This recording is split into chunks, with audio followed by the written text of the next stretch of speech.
तुझं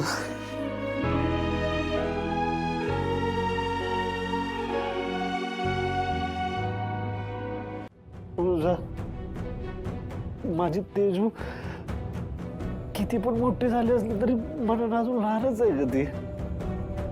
तिनं कधीच कोणाबद्दल वाईट विचार केला नाही ग. मग तिच्याच बाबतीत हे सगळं का व्हावं?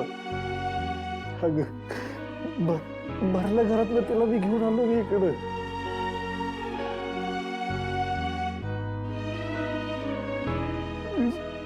भाऊ म्हणून नालायक ठरलो तुझा.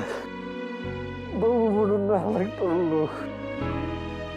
तुझं माझी एक चूक आणि तिला आज सगळं भोगावं लागतंय.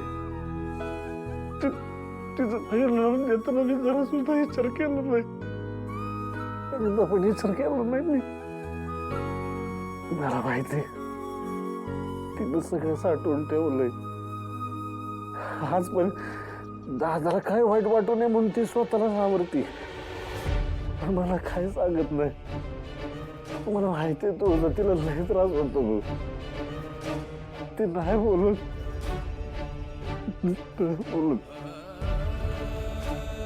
या चुकीच्या माणसावर मी विश्वास ठेवला नसताना तर आज तिला हे त्रास झालंच नसतं. गरीब घरात 4 घास कमी खाल्ला असतं तिनं पण सुखाने जगली असती माझी पोर. आणि या पैसेवाल्यांच्या गरीब विचारांपुढे हरलो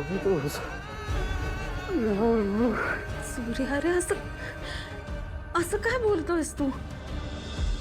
तेजूचं तू लग्न लावून दिलंस ते तिच्या चांगल्यासाठीच लावून दिलंस. आणि अरे तुला तरी कुठे माहित होते त्या माणसांचे स्वभाव? सूर्या, खरं तर ना आज तू तेजूला तिकडेच सोडून परत येऊ शकला असतास. पण तू तिची सुरक्षा आणि स्वाभिमान निवडलास. तुला माहितीये तुझ्यासारखा भाऊ मिळणं हे कित्येक मुलींचं स्वप्न असतं रे. तुझ्या बहिणी किती श्रीमंत आहेत सूर्या, त्यांना तुझ्यासारखा भाऊ मिळालाय.